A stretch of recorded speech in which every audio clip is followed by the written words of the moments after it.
بسم اللہ الرحمن الرحیم۔ پہلی بیعت عقبہ۔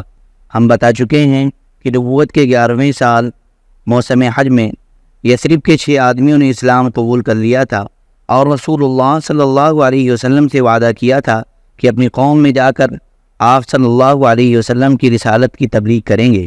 اس کا نتیجہ یہ ہوا کہ اگلے سال جب موسم حج آیا، یعنی ذی الحجہ 12 سن نبوی مطابق جولائی 621 عیسوی، تو 12 آدمی آپ صلی اللہ علیہ وسلم کی خدمت میں حاضر ہوئے۔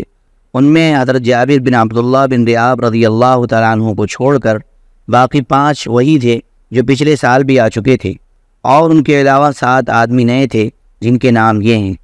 نمبر 1 معاذ بن حارث ابن عفرا قبیلہ بنی نجار۔ نمبر 2 ذکوان بن عبد القیس بنو زریق۔ نمبر 3 عبادہ بن صامت بنی غنم۔ نمبر 4 یزید بن ثعلبہ بنی غنم کے حلیف۔ نمبر 5 عباس بن عبادہ بن نضلہ قبیلہ بنی سالم یعنی خزرج۔ نمبر 6 ابو الہیثم بن تیان بنی عبد الاشحل یعنی اوس۔ نمبر 7 ویم بن ساعدہ بنی عمرو بن عوف۔ ان میں صرف اخیر کے 2 آدمی قبیلہ اوس سے تھے، بقیہ سب کے سب قبیلہ خزرج سے تھے۔ ان لوگوں نے رسول اللہ صلی اللہ علیہ وسلم سے منی میں عقبہ کے پاس ملاقات کی اور آپ صلی اللہ علیہ وسلم سے چند باتوں پر بیعت کی۔ یہ باتیں وہی تھیں جن پر آئندہ صلح حدیبیہ کے بعد اور فتح مکہ کے وقت عورتوں سے بیعت لی گئی۔ عقبہ کی اس بیعت کی تفصیل صحیح بخاری میں حضرت عبادہ بن صامت رضی اللہ تعالیٰ عنہ سے مروی ہے۔ وہ بیان کرتے ہیں کہ رسول اللہ صلی اللہ علیہ وسلم نے فرمایا، آؤ مجھ سے اس بات پر بیعت کرو کہ اللہ کے ساتھ کسی چیز کو شریک نہ کرو گے، چوری نہ کرو گے، زنا نہ کرو گے، اپنی اولاد کو قتل نہ کرو گے، اپنے ہاتھ پاؤں کے درمیان سے گڑھ کر کوئی بہتان نہ لاؤ گے، اور کسی بھلی بات میں میری نافرمانی نہ کرو گے۔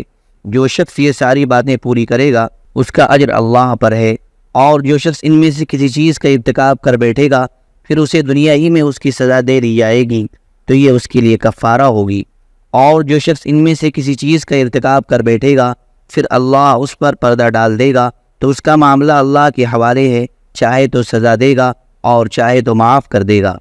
حضرت عبادہ رضی اللہ تعالیٰ عنہ فرماتے ہیں کہ ہم نے اس پر آپ صلی اللہ علیہ وسلم سے بیعت کی۔ مدینہ میں اسلام کا سفیر۔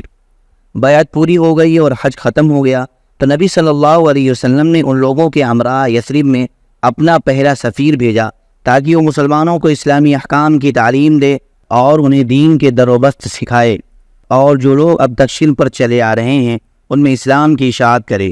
نبی صلی اللہ علیہ وسلم نے اس سفارت کے لیے سابقین اولین میں سے ایک جوان کا انتخاب فرمایا جن کا نام نامی اور اسم گرامی مصعب بن عمیر عبدری رضی اللہ عنہ ہے۔ قابل رشک کامیابی۔ حضرت مصعب بن عمیر رضی اللہ تعالیٰ عنہ مدینہ پہنچے تو حضرت اسعد بن زرارہ رضی اللہ تعالیٰ عنہ کے گھر نزول فرما ہوئے۔ پھر دونوں نے مل کر اہل یثرب میں جوش و خروش سے اسلام کی تبلیغ شروع کر دی۔ حضرت مصعب رضی اللہ تعالیٰ عنہ مقری کی خطاب سے مشہور ہوئے۔ مقری کے معنی ہے پڑھانے والا، اس وقت معلم اور استاذ کو مقری کہتے تھے۔ تبلیغ کے سلسلے میں ان کی کامیابی کا ایک نہایت شاندار واقعہ یہ ہے کہ ایک روز حضرت اسعد بن زرارہ رضی اللہ تعالیٰ عنہ انہیں ہمراہ لے کر بنی عبد الاشحل اور بنی ظفر کے محلے میں تشریف لے گئے، اور وہاں بنی ظفر کے ایک باغ کے اندر مرق نامی ایک کنویں پر بیٹھ گئے۔ ان کے پاس چند مسلمان بھی جمع ہو گئے۔ اس وقت تک بنی عبد الاشحل کے دونوں سردار یعنی حضرت سعد بن معاذ اور حضرت اسید بن حضیر مسلمان نہیں ہوئے تھے بلکہ شرک پر ہی تھے۔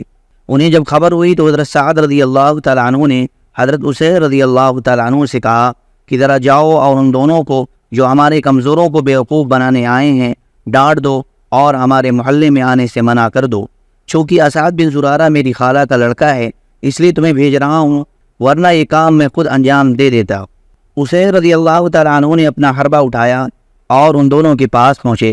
حضرت اسعد نے انہیں آتا دیکھ کر حضرت مصعب سے کہا، یہ اپنی قوم کا سردار ہے، تمہارے پاس آ رہا ہے، اس کے بارے میں اللہ تعالیٰ سے سچائی اختیار کرنا۔ حضرت مصعب نے کہا، اگر یہ بیٹھا تو اس سے بات کروں گا۔ اسید پہنچے تو ان کے پاس کھڑے ہو کر سخت سست کہنے لگے، بولے تم دونوں ہمارے یہاں کیوں آئے ہو؟ ہمارے کمزوروں کو بیوقوف بناتے ہو۔ یاد رکھو اگر تمہیں اپنی جان کی ضرورت ہے تو ہم سے الگ ہی رہو۔ حضرت مصعب نے کہا، کیوں نہ آپ بیٹھیں اور کچھ سنیں، اگر کوئی بات پسند آ جائے تو قبول کر لیں، پسند نہ آئے تو چھوڑ دیں۔ حضرت اسید نے کہا، بات منصفانہ کہہ رہے ہو، اس کے بعد اپنا حربہ گاڑ کر بیٹھ گئے۔ اب حضرت مصعب رضی اللہ تعالیٰ عنہ نے اسلام کی بات شروع کی اور قرآن کی تلاوت فرمائی۔ ان کا بیان ہے کہ بخدا ہم نے حضرت اسید کے بولنے سے پہلے ہی ان کے چہرے کی چمک دمک سے ان کے اسلام کا پتہ لگا لیا۔ اس کے بعد انہوں نے زبان کھولی تو فرمایا، یہ تو بڑا ہی عمدہ اور بہت ہی خوبتر ہے، تم لوگ کسی کو اس دین میں داخل کرنا چاہتے ہو تو کیا کرتے ہو؟ انہوں نے کہا، آپ غسل کریں، کپڑے پاک کر لیں، پھر حق کی شہادت دیں، پھر 2 رکعت نماز پڑھیں۔ انہوں نے اٹھ کر غسل کیا یا کپڑے پاک کیے، کلمہ شہادت ادا کیا اور 2 رکعت نماز پڑھی، پھر بولے، میرے پیچھے ایک اور شخص ہے، اگر وہ تمہارا پیروکار بن جائے تو اس کی قوم کا کوئی آدمی پیچھے نہ رہے گا، اور میں اس کو ابھی تمہارے پاس بھیج رہا ہوں۔ اشارہ حضرت سعد بن معاذ رضی اللہ تعالیٰ عنہ کی طرف تھا۔ اس کے بعد حضرت اسید رضی اللہ تعالیٰ عنہ نے اپنا حربہ اٹھایا اور پلٹ کر حضرت سعد رضی اللہ تعالیٰ عنہ کے پاس پہنچے۔ وہ اپنی قوم کے ساتھ محفل میں تشریف فرما تھے۔ حضرت اسید کو دیکھ کر بولے، بخدا میں کہہ رہا ہوں کہ یہ شخص تمہارے پاس جو چہرہ لے کر آ رہا ہے یہ وہ چہرہ نہیں ہے جسے لے کر گیا تھا۔ پھر جب حضرت اسید رضی اللہ تعالیٰ عنہ محفل کے پاس آن کھڑے ہوئے تو حضرت سعد نے ان سے دریافت کیا کہ تم نے کیا کیا؟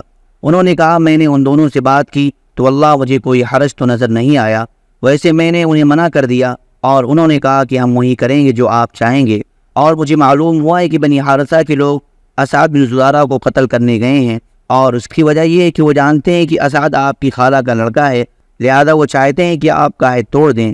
یہ سن کر سعد غصے سے بھڑک اٹھے اور اپنا نیزہ لے کر سیدھے ان دونوں کے پاس پہنچے۔ دیکھا کہ دونوں اطمینان سے بیٹھے ہیں، سمجھ گئے کہ اسید کا منشا یہ تھا کہ آپ بھی ان کی باتیں سنیں، تو کھڑے ہو کر سخت سست کہنے لگے۔ پھر اسعد بن زرارہ کو مخاطب کر کے بولے، خدا کی قسم ہے ابو امامہ، اگر میرے اور تیرے درمیان قرابت کا معاملہ نہ ہوتا تو تم مجھ سے اس کی امید نہ رکھ سکتے تھے، ہمارے محلے میں آ کر ایسی حرکتیں کرتے ہو جو ہمیں گوارا نہیں۔ ادھر حضرت اسعد رضی اللہ تعالیٰ عنہ نے حضرت مصعب رضی اللہ تعالیٰ عنہ سے پہلے ہی کہہ دیا تھا کہ بخدا تمہارے پاس ایک ایسا سردار آ رہا ہے جس کے پیچھے اس کی پوری قوم ہے، اگر اس سے تمہاری بات مان لی تو پھر ان میں سے کوئی بھی پیچھے نہ رہے گا۔ اس لیے حضرت مصعب رضی اللہ تعالیٰ عنہ نے حضرت سعد سے کہا، کیوں نہ آپ تشریف رکھیں اور سنیں، اگر کوئی بات پسند آ گئی تو قبول کر لیں، اور اگر پسند نہ آئی تو ہم آپ کی ناپسندیدہ بات کو آپ سے دور ہی رکھیں گے۔ حضرت سعد نے کہا، انصاف کی بات کہتے ہو۔ اس کے بعد اپنا نیزہ گاڑ کر بیٹھ گئے۔ حضرت مصعب رضی اللہ تعالیٰ عنہ نے ان پر اسلام پیش کیا اور قرآن کی تلاوت کی۔ ان کا بیان ہے کہ ہمیں حضرت سعد کے بولنے سے پہلے ہی ان کے چہرے کی چمک دمک سے ان کے اسلام کا پتہ لگ گیا۔ اس کے بعد انہوں نے زبان کھولی اور فرمایا، تم لوگ اسلام لاتے ہو تو کیا کرتے ہو؟ انہوں نے کہا، آپ غسل کر لیں، کپڑے پاک کر لیں، پھر حق کی شہادت دیں، پھر 2 رکعت نماز پڑھیں۔ حضرت سعد رضی اللہ تعالیٰ عنہ نے ایسا ہی کیا۔ اس کے بعد اپنا نیزہ اٹھایا اور اپنی قوم کی محفل میں تشریف لائے۔ لوگوں نے دیکھتے ہی کہا، ہم بخدا کہہ رہے ہیں کہ حضرت سعد جو چہرہ لے کر گئے تھے اس کے بجائے دوسرا ہی چہرہ لے کر پلٹے ہیں۔ پھر جب حضرت سعد رضی اللہ تعالیٰ عنہ اہل مجلس کے پاس آ کر رکے تو بولے، اے بنی عبد الاشحل، تم لوگ اپنے اندر میرا معاملہ کیسا جانتے ہو؟ انہوں نے کہا، آپ ہمارے سردار ہیں، سب سے اچھی سوجھ بوجھ کے مالک ہیں اور ہمارے سب سے بابرکت پاسبان ہیں۔ انہوں نے کہا، اچھا تو سنو، اب تمہارے مردوں اور عورتوں سے میری بات چیت حرام ہے جب تک کہ تم لوگ اللہ اور اس کے رسول صلی اللہ علیہ وسلم پر ایمان نہ لاؤ۔ ان کی اس بات کا یہ اثر ہوا کہ شام ہوتے ہوتے اس قبیلے کا کوئی بھی مرد اور کوئی بھی عورت ایسی نہ بچی جو مسلمان نہ ہو گئی ہو۔ صرف ایک آدمی جن کا نام اسیرم تھا، اس کا اسلام جنگ احد تک مؤخر ہوا۔ پھر احد کے دن اس نے اسلام قبول کیا اور جنگ میں لڑتا ہوا کام آ گیا۔ اس نے ابھی اللہ کے لیے ایک سجدہ بھی نہ کیا تھا۔ نبی صلی اللہ علیہ وسلم نے فرمایا کہ اس نے تھوڑا عمل کیا اور زیادہ اجر پایا۔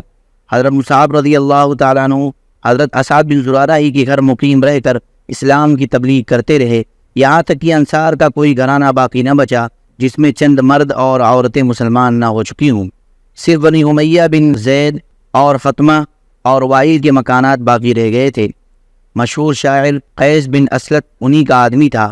یہ لوگ اسی کی بات مانتے تھے۔ اس شاعر نے انہیں جنگ خندق یعنی سن 5 ہجری تک اسلام سے روکے رکھا۔ بہرحال اگلے موسم حج یعنی 13ویں سال نبوت کا موسم حج آنے سے پہلے حضرت مصعب بن عمیر رضی اللہ تعالیٰ عنہ کامیابی کی بشارتیں لے کر رسول اللہ صلی اللہ علیہ وسلم کی خدمت میں مکہ تشریف لائے، اور آپ صلی اللہ علیہ وسلم کو قبائل یثرب کے حالات، ان کی جنگی اور دفاعی صلاحیتوں اور خیر کی لیاقتوں کی تفصیلات سنائیں۔ اللہم صلی علی سیدنا و حبیبنا ومحبوبنا ومولانا محمد وبارك وسلم. سبحان ربك رب العزة عما يصفون وسلام على المرسلين والحمد لله رب العالمين.